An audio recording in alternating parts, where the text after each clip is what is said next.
मध्य प्रदेश के पन्ना जिले में चल रही उथली हीरा खदानों से प्राप्त हीरों की नीलामी के तीसरे और अंतिम दिन कुल 1,36,83,574 रुपये के हीरे नीलाम हुए।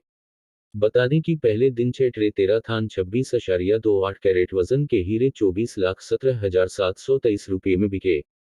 तो वही दूसरे दिन 7 ट्रे 24 थान में 23 कैरेट 15 सेंट वजन के हीरे 22,24,960 रुपये में नीलाम हुए।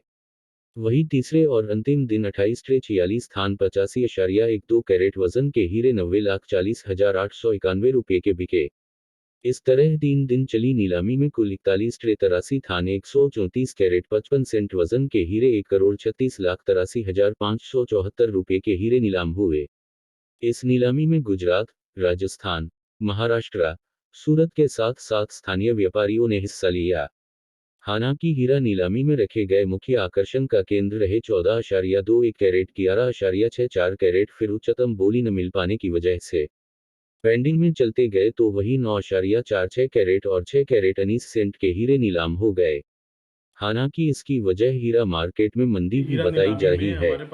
पन्ना से टाइगर खान की रिपोर्ट। जिनका वजन 372.66 कैरेट था और जिनकी अनुमानित कीमत 4 करोड़ 13 लाख रुपए आंकलित की गई थी, जिनमें से 3 दिवसीय नीलामी में प्रथम दिवस में जो हमारे हीरे बिके हुए थे वो 6 नग हीरे बिके थे, 6 ट्रेके 13 थान हीरे बिके थे, जिनका वजन 26.28 कैरेट और 24 लाख रुपए हमको प्राप्त हुआ था।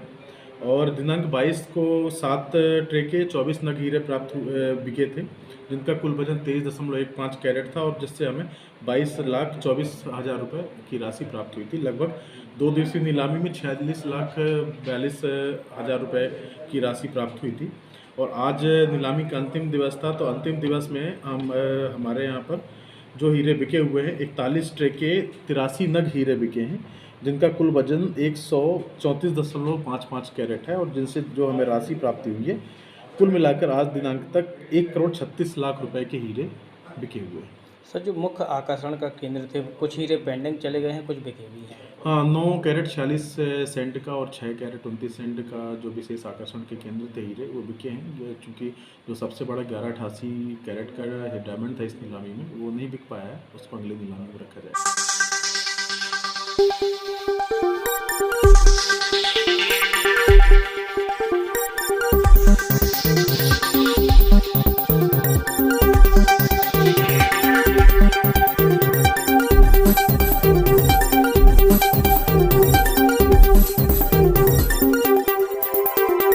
बात को लेकर हुए झगड़े व मारपीट में बनाया गया वीडियो सामने आया है, जिसमें एक पक्ष के 2 लोगों द्वारा महिलाओं को लातों से पीटा जा रहा है।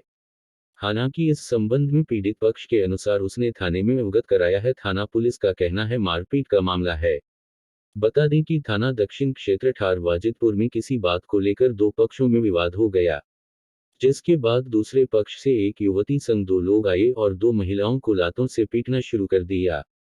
उक्त संबंध में महिला पक्ष ने इस दौरान वीडियो बना लिया और वायरल कर दिया। महिला पक्ष का कहना है मामले को लेकर थाने में अवगत कराया गया है। इस संबंध में थाना पुलिस का कहना था मारपीट का मामला संज्ञान में आया है।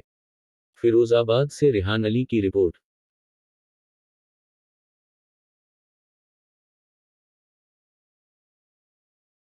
नाम है आपका? नीरज कुमार।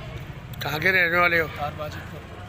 आज आप थाना दक्षिण आए हुए, क्या मामला है? मामला ये है कि मेरी भाभी घर से जा रही थी दूध लेके, उनके साथ एक बच्चा था 5 साल का उनका, तो रास्ते में वो लड़का अपनी भैंस लेके जा रहा था, तो वो भैंस मारती है, वो पकड़ के नहीं ले जा रहा था, तो उन्होंने कही कि पकड़ ले इसको, तो बोला कि पकड़ लूँ क्या? वो फिरेगी कि तो मैं दूँ डंडा, तो ये इतने बजे रोके घर पे आ गई। डंडा के मैं फटी जाई ये करो, तो रोके घर पे आ गई है। फिर वो वहीं भी छड़ के आ गया, पहले अकेले आया, फिर उसके बाप मेहताई पूरा घर आ गया। फिर वो घर में घुसे आए, उन्होंने मारपीट की और दुकान का सामान भी तोड़ा, फेंक दिया। उसके बाद फिर उसकी बहन आई, उन्होंने इसके बाहर पकड़ लिए भाभी के हमारी के, और वो सारे आ गए, उन्होंने लात घूसा, मतलब दोनों हम सब मारे इस तरह से। क्या नाम है तुम्हारा? सुमन। सुमन जी, कहाँ की रहने वाली हो? क्या मामला है जो थाने आना हुआ है? मामला ये है कि मैं घर से अपने घर आ रही थी दूध लेकर, अंसा नाम का लड़का मिल गया, उसने मेरे साथ छेड़खानी की, फिर मेरा हाथ भी पकड़ लिया, तो मैंने छुड़ाने की कोशिश की, उसने नहीं छुड़ाया। फिर मैं कैसे ही करके उससे बचने के लिए बच के मैं अपने घर पे गई। घर जाने के बाद मैंने घर वालों को बताया। बताने के बाद उससे पूछा, मतलब मेरे घर वालों ने उससे पूछा, फिर वो अपनी फैमिली के साथ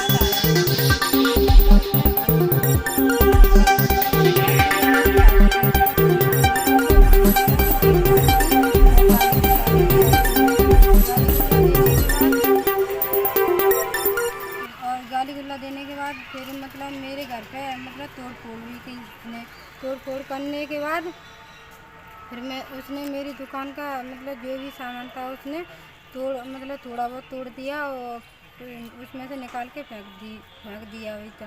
फिर उसी में मतलब मुझे पीट रहे थे, मतलब हंसा, प्रेमी, लालू, वेद प्रकाश, सुनीता।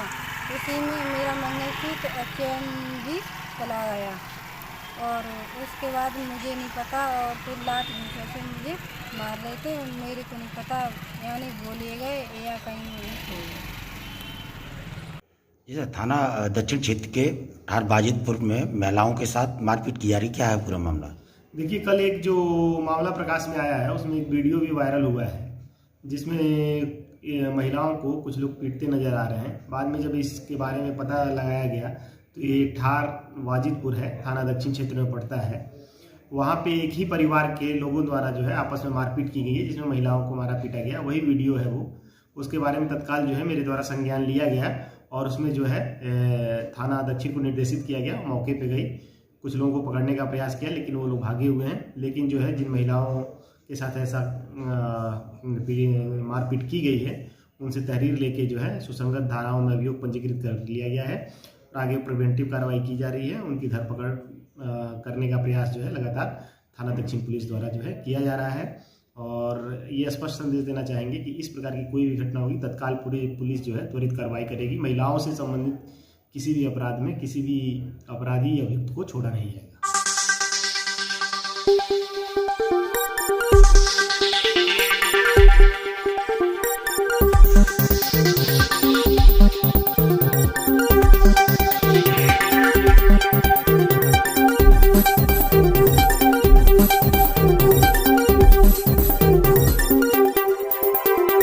सागर जिले की देवरी विधानसभा में भ्रष्टाचार की भिंड चढ़ रही। प्रधानमंत्री सड़क की पुलिये, सड़क और पुलिया निर्माण में लगे ठेकेदार नहीं सुन रहे। विधानसभा के विधायक हर्ष यादव की कोई बात अपने ही क्षेत्र में अच्छी सड़क पाने के लिए देवरी विधायक हर्ष यादव दिन रात एक किए हुए हैं, लेकिन ठेकेदार के दोबारा लगातार घटिया काम किया जा रहा है, जिससे नाराज विधायक हर्ष यादव अब इसकी शिकायत मंत्री स्तर करने की बात कही। शासन के लाखों रुपए को ठेकेदार द्वारा लगाया जा रहा है चूना। देवरी से लेकर जिले के अधिकारियों ने साधी चुप्पी।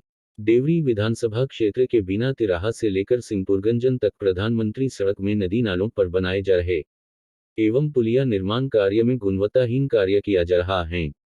ग्राम समनापुर सेठ में 2 पुलों का व जवाब ग्राम में एक पुल का जो निर्माण कार्य किया जा रहा है वह पूर्ण रूप से गुणवत्ताहीन है, जिसके कारण भविष्य में पुल क्षतिग्रस्त होकर बड़ी दुर्घटना को अंजाम दे सकता है।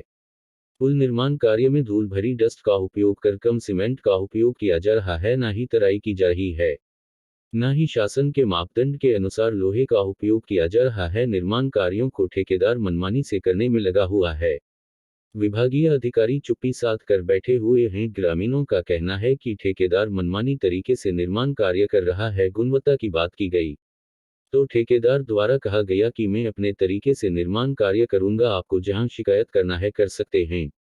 ग्रामीणों का कहना है कि जल्द ही निर्माण कार्य के खिलाफ क्षेत्रीय विधायक एवं केंद्र मंत्री प्रहलाद पटेल को अवगत कराया जाएगा। मुख्यमंत्री सड़क योजना, प्रधानमंत्री सड़क योजना सहित अन्य विभाग की जो योजनाएं हैं उनमें बड़े स्तर पर भ्रष्टाचार हो रहा है। मैंने भी सिंहपुर सड़क के बारे में संबंधित अधिकारियों को लिखा भी है। करीब 3 साल से वो रोड बन रहा है, पुलिया खुदी पड़ी हैं, आवागमन प्रभावित हो रहा है। और साथ ही जो आपने कहा कि संबंधित ठेकेदार के द्वारा रेत का उपयोग न करके केसर की डस्ट का उपयोग किया जा रहा है, जबकि सरकार के स्पष्ट प्रावधान है।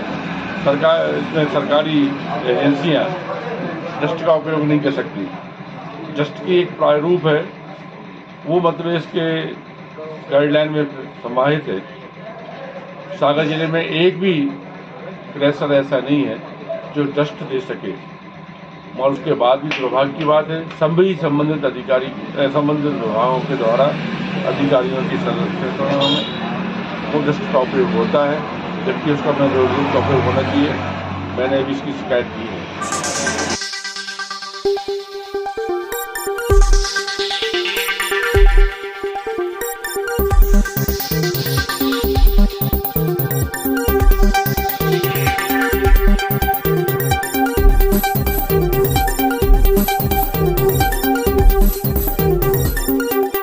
आवास योजना के हितग्राहियों के मूल अधिकारों का हनन कर किसान हितैषी होने का ढोंग करती इस सरकार ने 10,000 करोड़ की ग्रामीण अर्थव्यवस्था को जाम कर रखा है।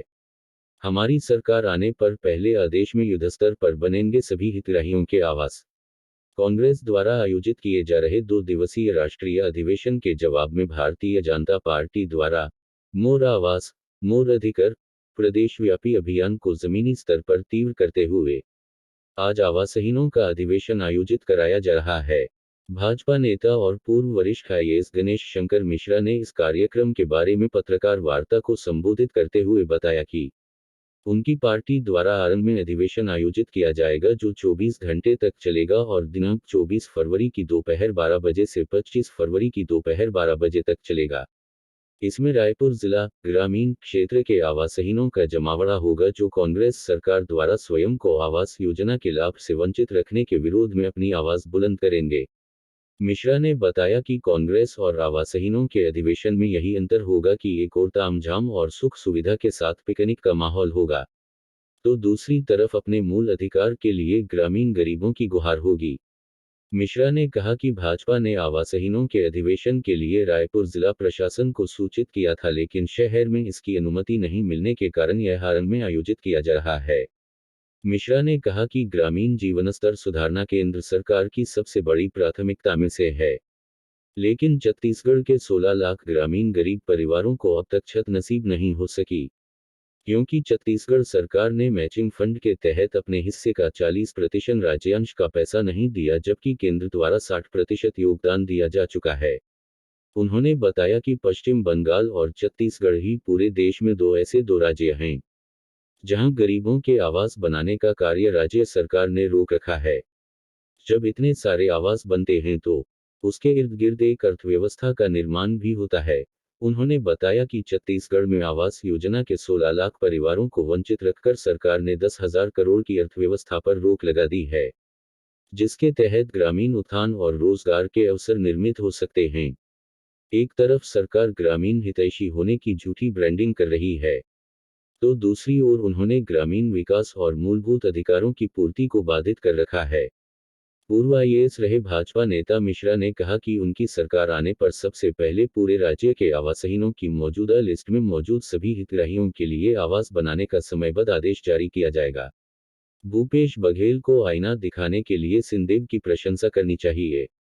एक प्रश्न के उत्तर में मिश्रा ने तत्कालीन पंचायत मंत्री सिंहदेव के मुख्यमंत्री को लिखे पत्र का उल्लेख करते हुए बताया कि कैसे उन्होंने छत्तीसगढ़ सरकार द्वारा एक भी प्रधानमंत्री आवास नहीं बना पाने की पीड़ा को अभिव्यक्त करते हुए इसे अपने सरकार की एक बड़ी अक्षमता माना और विभाग से इस्तीफा दे दिया था।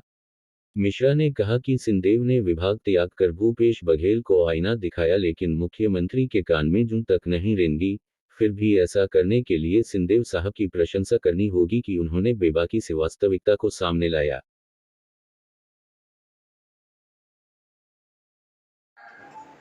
हमारे बेचारे जो आवासहीन है जिनके सिर्फ छत नहीं है, वो अपने हैसियत के हिसाब से वहां पे वो भी वैसी प्रक्रिया अपनाएंगे। प्रस्ताव पारित होगा, सेशन होगा, वक्ताओं के भाषण होंगे, वही सारी कार्रवाई होगी जो यहाँ पे भूपेश बघेल जी नया रायपुर अधिवेशन करते रहेंगे। फर्क ये रहेगा, ये लोग जो है ताम झाम और 2 नंबर का जो कमाए हैं उसमें कर रहे हैं, और ये बेचारे खूब आवास छत्तीसगढ़ के लोग आएंगे नहीं, ये अभी सिर्फ रायपुर ग्रामीण। ये जो लाभार्थी आपने चिन्हांकित किए हैं और जिनसे फॉर्म भरवाया है, तो जैसे आपकी अगर सरकार आती तो क्या ये लाभार्थियों को फिर से वही प्रोसेस से गुजरना पड़ेगा? ये जो फॉर्म भरवाए हैं, हमारी यदि गवर्नमेंट आएगी तो पहला जैसे आदेश होगा कैबिनेट में, वो ये होगा कि सारे आवासियों को आवास प्रदान किया जाए। तो इनको दोबारा वही प्रोसेस से नहीं गुजरना पड़ेगा? कोई कुछ नहीं, हमारे पास तो लिस्ट, और हम ये बोल रहे हैं ये तो ऑलरेडी सेलेक्टेड चैलेंज लिस्ट है ना, प्रोसेस से गुजर चुके हैं, उसमें कहीं कोई उनका गरीब होने पे, आवास होने पे कहीं कुछ संदेह नहीं है। बल्कि आप सुनिए परमानेंट वेटिंग लिस्ट बोलते हैं PWL, तो ये जो गवर्नमेंट ऑफ इंडिया ने जो भेजा है वो परमानेंट वेटिंग लिस्ट। अब उसकी बात को ना करके ये नई नई बात करते हैं, लोगों को कंफ्यूज करते हैं, गुमराह करते हैं और टेक्निकलिटीज जो बुझाते हैं। मेरे पास गवर्नमेंट ऑफ इंडिया के DRC का पत्र है, मेरे पास TS सीधे साहब का पत्र है। TS सीधे साहब मैं तारीफ करूंगा उस आदमी, उसमें कम से कम ये जज्बा तो है कि उसने अपने ही पार्टी के मंत्री होने के नाते मुख्यमंत्री लिखा है, ये बहुत उनको दुख हुआ और उसके बाद उन्होंने उस विभाग को छोड़ दिया। तो इससे बढ़ के प्रूफ क्या होगा भाई? आप मंत्री की बात मानोगे या कोई डिबेट में कोई आदमी जाता है उसको उसकी बात मानोगे?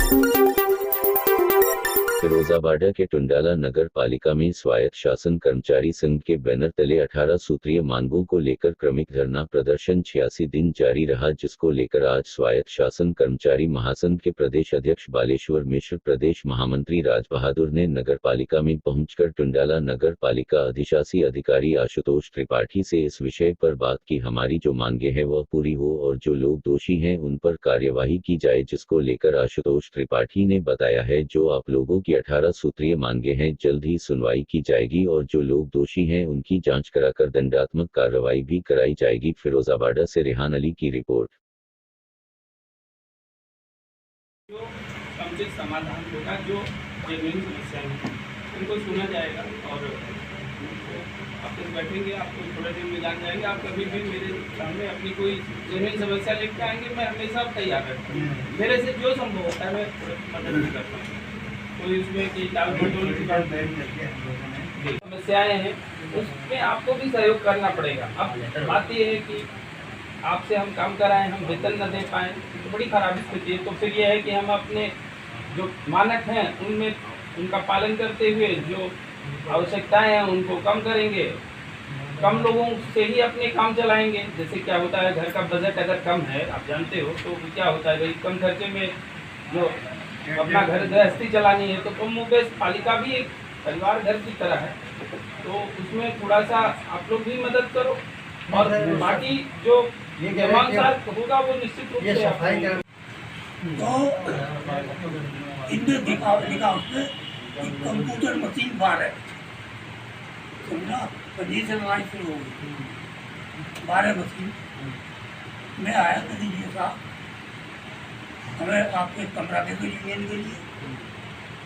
कोई कमरा कहाँ से दे दो, कमरा है नहीं।